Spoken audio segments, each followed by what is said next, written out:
Welcome to VSO Jitolee's office in Nairobi. My name is Makena Mwobobia. I'm going to be your guide on this trip around my country to understand VSO's work in livelihoods.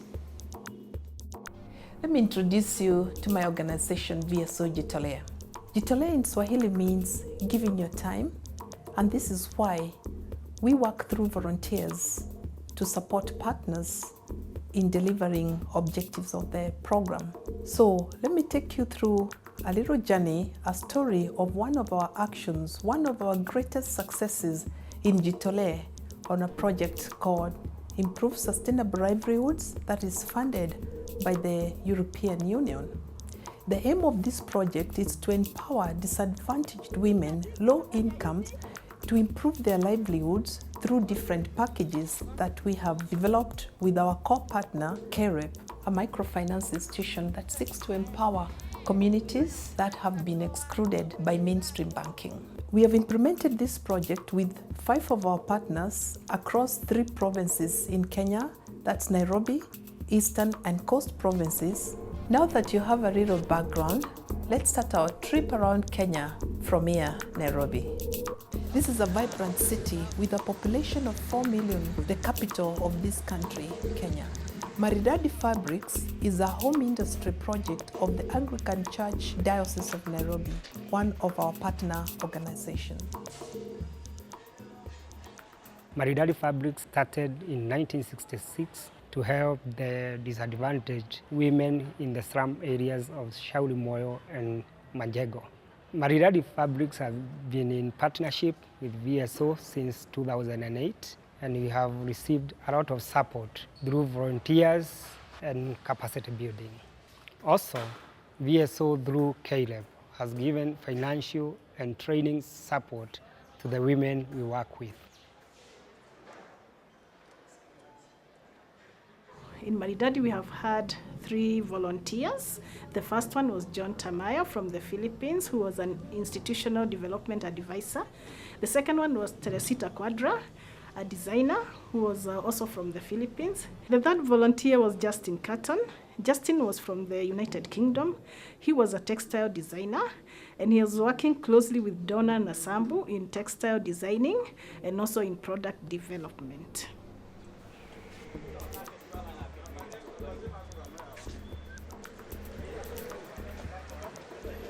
This is my workshop where I design and create my art. I mostly deal with women's clothes, especially wedding attires. I'm a textile designer by profession. I studied textile design in the University of Nairobi. After graduation, I joined Maridadi Fabrics as a designer. This is where I acquired various skills such as marketing and business development. Also through interaction with Justin, one of VSO's volunteers, I learned a lot about textile technology. Through my meetings with my fellow workers, we managed to form a group. We called it Maridadi Self-Help Group. In this group, we were able to get loans from KREP to start up my own business. Now let me show you some of my work.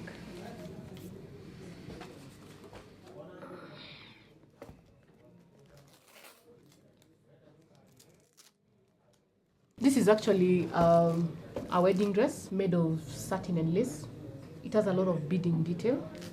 I also make other clothes. Here are some examples of them, and also bags, as you can see, and many other things. In future, I'd like to open a design school to share my skills, the skills I've learned with others. As you can see, we are doing pretty well in Nairobi, but now let's move to the coast province of Kenya, where we've been working with 3 dynamic partners I want to show you. This is Lukore. We're in the south coast, just a few kilometers from the border with Tanzania. This is an area with high agricultural potential. Lukore Fruit Growers is a cooperative of fruit farmers. Their objective is to enhance their members' knowledge and skills in producing high quality and marketable farm products. VSO imekuwa ya manufaa sana hapa kwetu Lukore. Kutoka tumepata hawa wasaidizi wa VSO, tumeona kufunguliwa katika njia mbalimbali.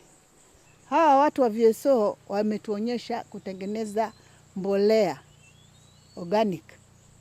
Tunatumia yale mavi ya ng'ombe na tunachanganya na hii majani ya hii lusini. Huu ni mwarobaini. Hawa wana VSO wametufundisha jinsi ya kutengeneza pesticides, dawa ya kunyunyiza wadudu kwa mimea yetu. Tunaweza kutoa pesa hapa na ni kweli tunaiona. Tukiangalia hii machungwa inauzwa ng'ambo. Tulikuwa hatuwezi kufikia mahali ambako tunaweza kupata pesa tukalime, tukatengeneze mashamba yetu vile ilivyo. Lakini baada ya VSO kuwa wametushika mkono, tumeweza kupata msaada kwa kutuunganisha na kikundi cha KREP, ambacho KREP inatupatia loans na pesa kidogo, interest kidogo kabisa. Tumeanza na 5% interest, ambayo katika kila banki yoyote hatujaiona, na tukawa tumefurahia sana. Wengine wamenunua mitambo ya kusaga, hiyo yote inaleta pesa, hiyo family sasa inainuka. Wengine wamenunua ng'ombe, wanalimiwa na ng'ombe, ambayo sasa tunapata mimea zaidi. Na tunaomba kama ingewezekana sisi tuendelee kusaidiwa na hii VSO. I have been here since August this year, and I came to facilitate in agribusiness. Basically, I'm an agribusiness advisor, and I also facilitate in community mobilization. We have been visiting farms with another colleague of mine, Ryan, and we have been dealing with a lot of educating these farmers, basically on crop production, and also in how they can market the produce once they get it. My colleague here has also been dealing with a lot of processing. I'm sure she can explain more. From the produce from the farms, we're doing processing, like the passion fruits, the oranges, the mangoes. So I was in charge of assisting the processing team. They're processing fruit concentrates right now. And also we've educated them how to use the pulper, which the VSO and the European Commission has granted us. I realized that some of the farmers look at farming as actually a failure. And it's actually for those people who fail, that's what they see. But we want to instill the idea that farming actually is a business, and you can actually use it to improve your livelihood and improve the standard of living. And that's why we are here. I would like to introduce one of the farmers that we have been working with here, and you can actually see for yourselves that actually it has improved. Nilianza kazi ya ukulima na nilipendezewa na kupanda matunda. Na nilipoanza kupanda matunda niliona ni vizuri sana nijiunge na VSO. Tunao kikundi cha tunakiita society, ndicho kilinifundisha nikajua hiyo. Nilianza na hii, alafu baadaye nikaenda kwa ile ya chini, nikapanda mapassion, alafu pamoja na mahindi, na ninaendelea. Kwa hivyo naona VSO inanisaidia kwa mambo mengi. Kwa dawa, kwa kutengeneza hii matunda, ninaona hiki kilimo cha matunda ni kizuri kwa sababu kinasaidia wengi, si mimi peke yangu, ni karibu watu wengi. Asante.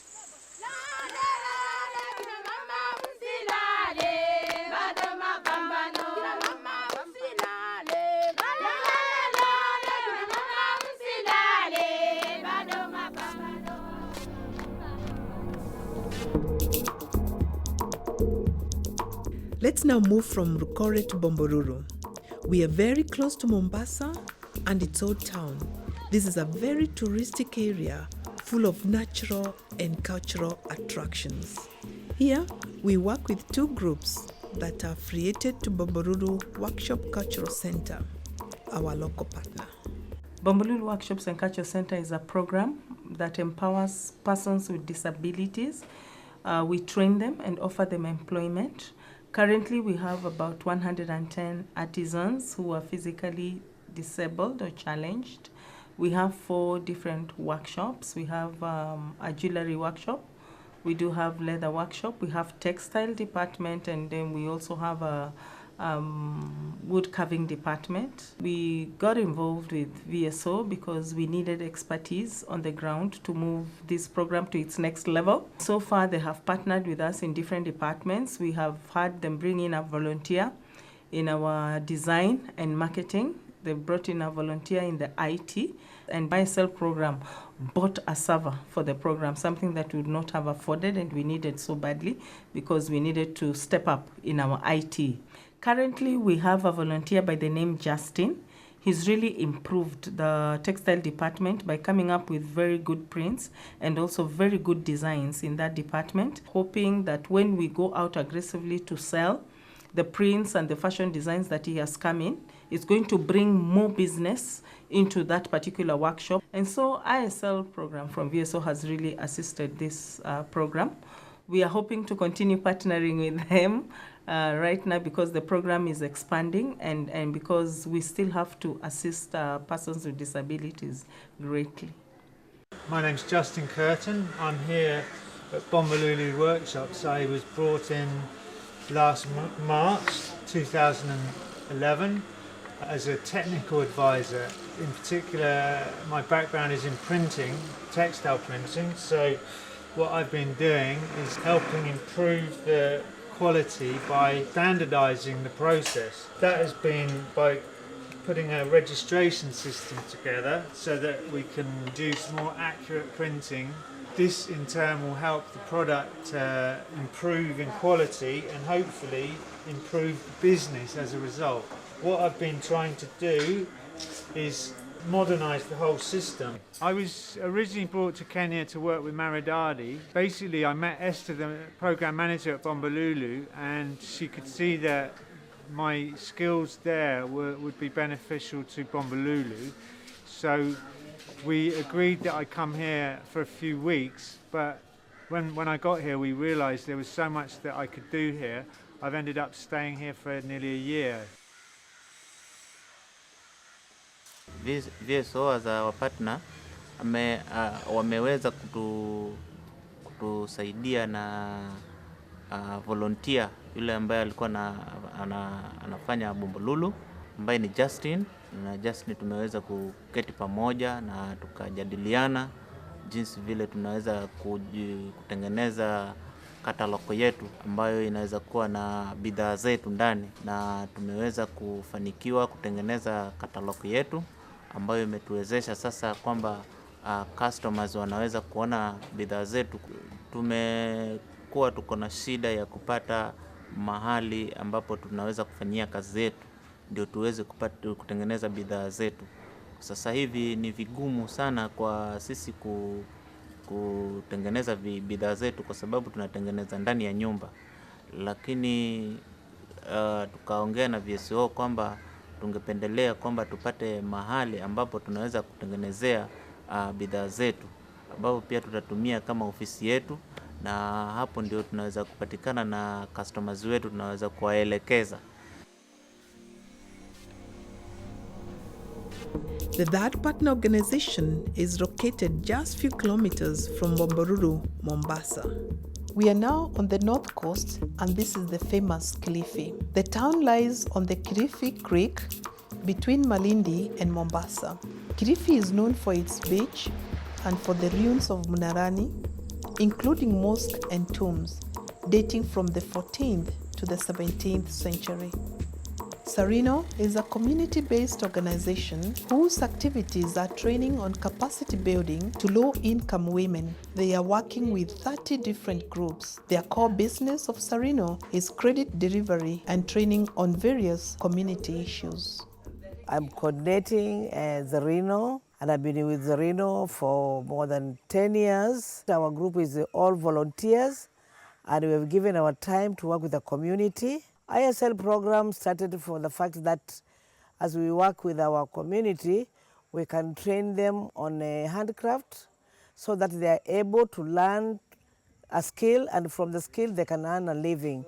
VSO gave us an opportunity in trainings, the training skills, the training the governance, they trained us how to do the lobbying, and through that also they managed to get that different volunteers who came to work to us. First of all, the training came to our staff who are volunteers, then from our staff now to the community, so that we are able now to train them, because the ISL program started just within here and we moved out to the community. We've been running small credits in our groups for them to start small businesses. But with the VSO, then again, they added some funds to us to a tune of 750,000 for us to give loans to our participants, to our partners, so that they may be able to run their business, whether it is in the handicraft or any other thing. And this also has been very helpful to us. And so I can say that we have worked well, and I do hope it will continue to work that well.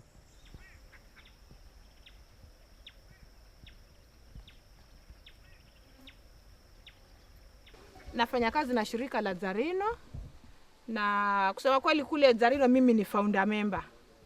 Na baada ya kuwa founder member pia ni chief trainer au mshirikishi wa marika mkuu. Mama huyu niliweza kumjua kupitia kikundi chao cha utudawa. Kikundi kile ni kiliaffiliate na Zarino au kilijiandikisha na Zarino, na tukawafundisha mambo ya uongozi, mambo ya uwekaji wa akiba, mikopo, mambo ya biashara na mambo ya ujuzi mbalimbali.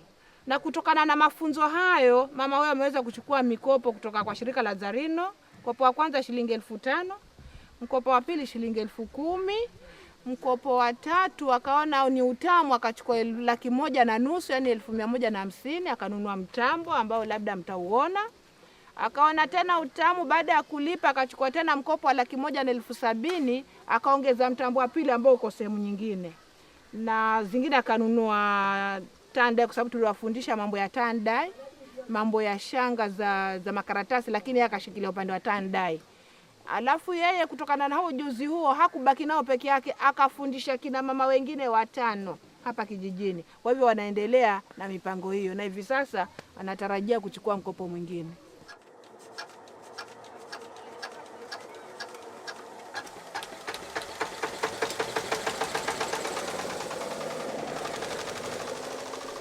Na nilijiunga na kikundi mwaka wa 2004, tukaanza kuweka saving mwaka mmoja. Sasa hii nilipomaliza hii loan ya 170, sasa nataka ni apply loan nyingine ili nataka nijenge, yani sio hapa ndio pale pengine, nataka nijenge nyumba nyingine, niondoe hizi vitu, hii mashine nipeleke pale nyingine ili nijijenge kingine. Sasa matatizo sasa, kuna bwanangu tunasumbuana sana, hiyo ni shida. Hata kuna hii kioski hapa ilikuwa yaendelea, lakini nikaifunga kidogo kwa sababu hiyo shida ya pesa. Sasa nikichukua, yani kama nimeenda kuchukua vyombo, hiyo si kama kuna hilo profit unaweka, sasa hiyo pesa ndio anachukua, na ukimuuliza pengine hata kuulizwa. Sasa nikabidi nifunge kidogo, nikiapply loan nyingine niende nikaanzisha pale pengine ya kioski. Na hiyo ndio shida. Baadaye ndio nataka apply loan nyingine saa hii. Nikipata hiyo loan sasa nataka nitoke hapa ndani, kwa sababu hapa niko ndani. Nataka niende barabarani huko, kwa sababu ukiwa karibu na barabara ndio customers wote na wapata kwa barabara, lakini sasa mtu atoke huko kufuata huko.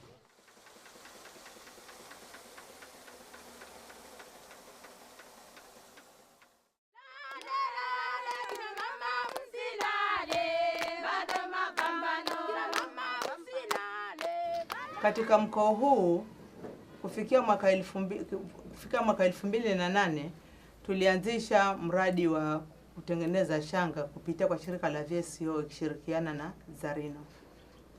Jinsi tulivyopata haki na mama, tulipopata huu mradi wa VSO kwamba tuwafundishe kina mama kuhusiana na kutengeneza kazi za mikono. Hapo ndipo tulipoamua kutafuta makundi ya kina mama na kuwashawishi ili waweze kuingia katika shirika, wajisajili na shirika letu na tuwafundishe kazi hizi za mikono. Kwa kila kikundi tuliweza kuchukua kina mama 5 ili kuja kufundishwa huo ujuzi. Na kati ya wakina mama hawa 5 waliofundishwa, ndio kama hivi sasa mnaona mama mmoja aliweza kukusanya wenzake akaanza kuwafundisha mambo ya kutengeneza shanga. Na tulipokuwa tunaendelea mradi huo, tuliweza tukaona kwamba ni vigumu kupata kina mama kwa ujumla. Hapo basi tukaamua kwamba tuunde kikundi. Sisi kama wanasanaa tuunde kikundi ambacho kikundi hicho tuliweza kujisajili na shilingi 100 kila mwanachama ili tufungue account, pia tujisajili na social services, huduma za jamii. Tulifungua account yetu na K-Reb Bank ambayo iko hapo Mtwapa, na kina mama 16 walijiunga na kujiwekea akiba. Mpaka sasa tuna 25,950 katika akiba hiyo. Tuko 16 ndio tuwapata mafunzo pale kila kitu. Kuna wa tie and dye, kuna wa vikapu, kuna wa shanga, kuna wa viatu. Kwa hivyo sasa katika hicho kikundi chetu ndio tumejigawanya, lakini ilikuwa tuwatoka vikundi vidogo vidogo. Sisi tuwatoka Mgongeni Ward, na kikundi chetu haswa ambao tukajiunga nacho Zarino chaitwa Tausi Women Group. Kwenye Tausi Women Group mimi ni kama cheerleader wao, na sasa ninakuwa kama mwalimu wa Pure Blood Group Women. Kwa upande mwingine pia tuna fursa ya kuwashukuru VSO na Zarino kutupa elimu pia. Si kutufundisha kazi za mikono tu, wametupa elimu namna ya kufanya biashara, elimu namna gani tutakuwa tukiweka pesa zetu benki. Tumeshukuru pia, manake hata Zarino wametuwekea mikopo, tuchukue mikopo, tuachukua mikopo midogo midogo tukijisaidia kikazi. Now, let's move back west to discover what is happening in the district of Laikipia. Laikipia is one of Africa's and the world's most exciting safari and tourism destinations.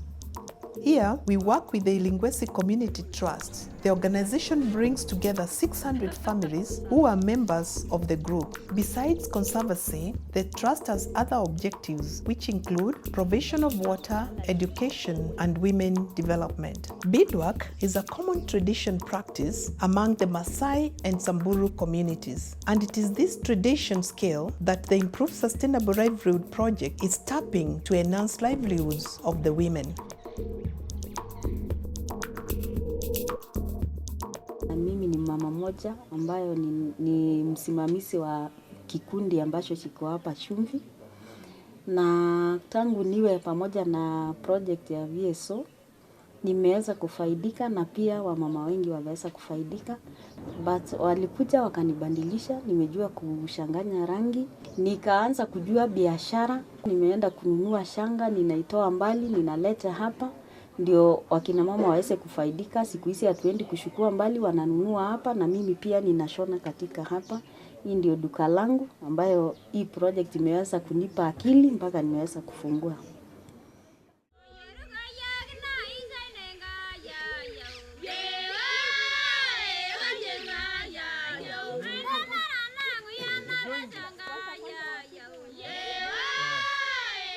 Kwa kweli kikundi ya VSO wakati ilifika Chumvi, tuliona mwangaza wa ukweli. Kwa kweli tulijua kushona vitu. Unajua vitu zetu zilikuwa tunauza tu huku, lakini ile sasa VSO wametufunza, wametuletea walimu wazuri wakatufunza, tukajua kushona vizuri, tuliuza vitu zetu mbali. Pia wakatutafutia marketing kila kona. Wametutafutia marketing Nairobi, Mombasa, hata Swaziland tulibeba vitu zetu mpaka huko. Kwa kweli VSO wametutoa mbali. Sasa mimi kwa maisha yangu sasa mimi naona tu bado kidogo, lakini wamenijaribu kabisa, kwa sababu wamenishikanisha mimi na bwana wangu kweli. Kwa kweli bwana wa kimila zetu kweli iko na shida kidogo, kwa sababu unatakiwa tu wataki uone mbele, wanachunga sisi sana, kama sio wanatuweka sana. Kwa kweli wakati VSO ilifika, wakati tulianza hii marketing ya kuuza hii mashanga zetu, wenyewe waliona kweli sio mzuri watuweke. Sasa hata huyu bwana wangu semina ikitokea hata Mombasa hata Nairobi niko free kuenda.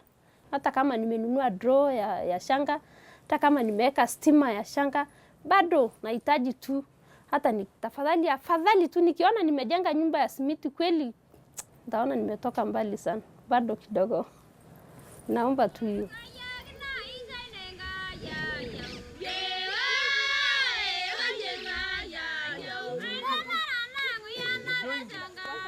Na nilianza hii mradi wakati hii mradi ya VSO walianza kuingia kututrain mambo ya shanga. Tulianza na seed. Alikuwa volunteer wa VSO. Nikajoin na Ilimwesi kwa lodge. Nikiwa ninajaribu kutafuta nafasi ya kupata kuhudhuria hii kazi ya shanga. Huko pia nilienda nikafanya na wao miaka 2. Sikuweza tu kuhudhuria hii maneno ya shanga vile nilikuwa nataka.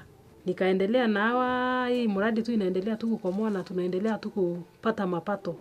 Sio kama vile tulianza zamani. Nilikuwa najaribu kuangalia mapato ile napata kwa shanga na ile ninapata kwa lodge. Ndio nikaona afadhali ni resign hii kazi ya Ilimwesi. Nilijaribu kuongea na hawa, nika resign ili niweze kuhudhuria hii kazi ya shanga. Sasa kutoka huyo mwezi wa 4 nimeresign. Nikakuja hapa tu nikaanza kuendelea na hiyo training. Nimehudhuria training kama 3. Nikaendelea mimi nikashauriwa kuwa mmoja wa train wengine. Sasa kutoka hapo mapato ilianza kumiminika kuwa mingi. Sasa kutoka hapo ile pesa nilikuwa napata kwa lodge ilikuwa ninapata 8,000 kwa mwezi. Na hapa nikihesabu kenye napata kwa hii mapato ya shanga kwa mwezi ninapata zaidi ya 10,015, mwezi mwingine unapata 20 mwezi huyo mwingine.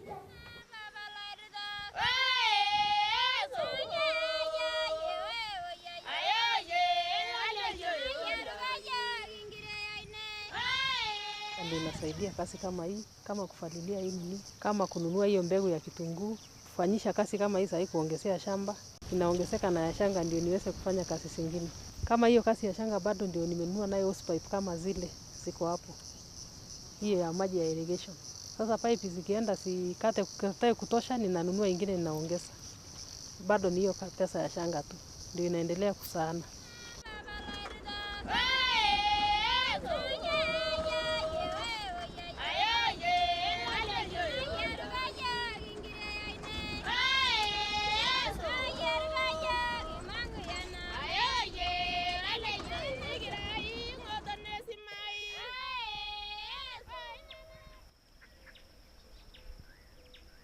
I'm the Ilwesi Lodge manager. I've been here for the last 2 years. Ilwesi Lodge has several portfolios within its setup.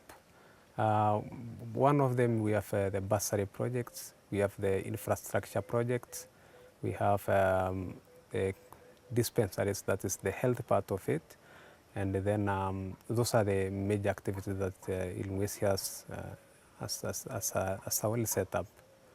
And probably another one that I left aside is the ISL project, that is Sustainable Livelihood, that's supported by VSO.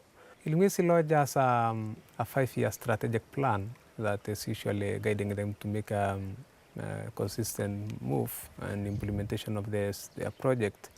One of them being the ISL project, and I would like to take this opportunity to show you the curio shop that we have within.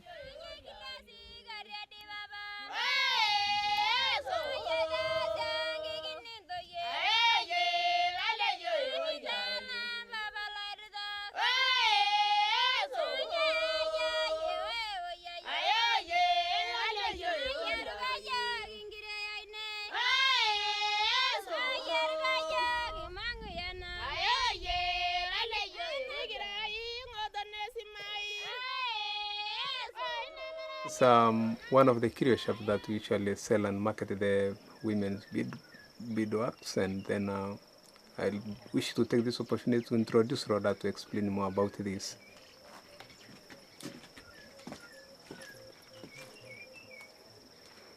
I'm Nashpai Rhoda.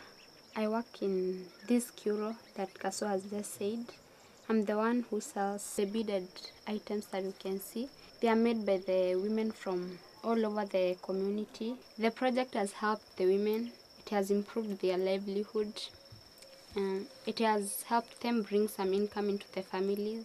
My own mom is one of the women who makes these. Since they began this work, it has really changed her life. The quality is higher than before. The color combination of some items has also improved, and it has also helped them make variety of items. I think the project has helped the women and the entire community.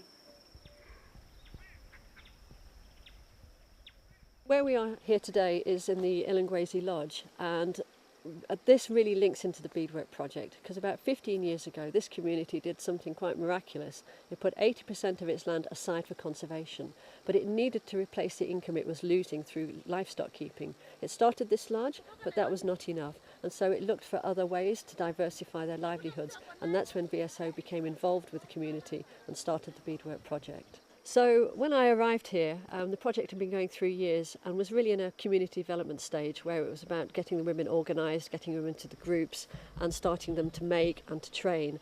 But we really needed to move the project on, and I came in with a remit to build up the business side, to help them market their products. And the sorts of products that they're making are jewellery items, belts. We've tried to develop more sort of interiors items, housewares, and more jewellery fashions and accessories, and trying to add value a little bit to what they're doing.